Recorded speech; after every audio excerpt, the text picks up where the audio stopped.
FIFA ലോകകപ്പിലെ Argentina Switzerland പോരാട്ടം വെറുമൊരു മത്സരത്തിനപ്പുറം നാടകീയ രംഗങ്ങൾക്കാണ് സാക്ഷ്യം വഹിച്ചത്. ഒരു കളിക്കാരൻ ചുവപ്പ് കാർഡ് കണ്ട് പുറത്തായതിനാൽ സ്വിറ്റ്സർലൻഡ് 10 പേരായി ചുരുങ്ങിയിരുന്നു. എന്നിട്ടും നിശ്ചിത 90 മിനിറ്റിൽ 1-1 എന്ന നിലയിൽ അർജന്റീനയെ സമനിലയിൽ തളയ്ക്കാൻ അവർക്ക് കഴിഞ്ഞു. എന്നാൽ അധിക സമയത്ത് കൃത്യമായ ഇടവേളകളിൽ 2 ഗോളുകൾ തിരിച്ചടിച്ച് അർജന്റീന മത്സരം സ്വന്തമാക്കുകയായിരുന്നു. ഈ ടൂർണമെന്റിൽ ആദ്യമായി ഗോൾ നേടാനാകാതെ പോയ നായകൻ ലയണൽ മെസ്സി കടുത്ത നിരാശയിലായിരുന്നു. സ്വിസ് പ്രതിരോധം മെസ്സിയുടെ ഓരോ മുന്നേറ്റവും ഫലപ്രദമായി തടഞ്ഞതാണ് ഇതിന് കാരണം. ഇതിനിടയിൽ ഉണ്ടായ ദേഷ്യം മത്സരത്തിന്റെ ഒന്നാം പകുതിയിൽ റഫറി ജോവോ പെഡ്രോ പിൻഹീറോയുമായുള്ള തർക്കത്തിന് കാരണമായി. സ്വിറ്റ്സർലൻഡിന് അനുകൂലമായി ലഭിച്ച ഒരു ഫ്രീ കിക്ക് എടുക്കുന്നതിന് തൊട്ട് മുമ്പായിരുന്നു സംഭവമുണ്ടായത്. അർജന്റീനയുടെ പ്രതിരോധ മതിൽ തീർക്കുകയായിരുന്ന മെസ്സിയോട് നിയമപ്രകാരമുള്ള അകലം പാലിച്ചു നിൽക്കാൻ റഫറി പിൻഹീറോ ആവശ്യപ്പെട്ടു. എന്നാൽ പോർച്ചുഗീസ് റഫറിയുടെ സംസാരിച്ച രീതി മെസ്സിയെ പ്രകോപിപ്പിക്കുകയായിരുന്നു. എന്നോട് മര്യാദയ്ക്ക് സംസാരിക്കൂ എന്ന് അർജന്റീന ക്യാപ്റ്റൻ പെട്ടെന്ന് തന്നെ തിരിച്ച് മറുപടി പറഞ്ഞു.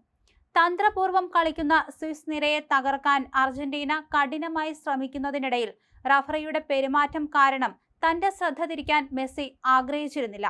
എന്നോട് മര്യാദയ്ക്ക് സംസാരിക്കൂ, എന്നെ അപമാനിക്കരുത്. ഞാൻ നിങ്ങളോട് മാന്യമായാണ് സംസാരിച്ചത്, അതുകൊണ്ട് എന്നോടും ശരിയായി സംസാരിക്കണം, മെസ്സി റഫറിയോട് പറഞ്ഞതായി റിപ്പോർട്ടുകൾ വ്യക്തമാക്കുന്നുണ്ട്. ഇതുകൂടാതെ മത്സരത്തിന്റെ രണ്ടാം പകുതിയിൽ റഫറിയുടെ മറ്റൊരു തീരുമാനവും വലിയ ചർച്ചയായി മാറി.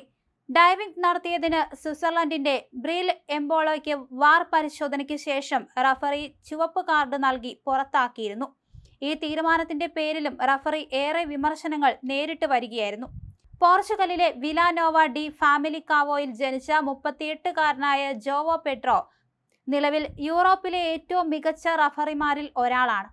2015-ൽ പോർച്ചുഗലിലെ 1-ാം നിര ലീഗിൽ റഫറിയായി കരിയർ ആരംഭിച്ച അദ്ദേഹം കളി നിയന്ത്രിക്കുന്നതിലെ മികവ് കൊണ്ട് വെറും 1 വർഷത്തിനുള്ളിൽ ഫിഫയുടെ അന്താരാഷ്ട്ര റഫറി പദവി സ്വന്തമാക്കുകയായിരുന്നു.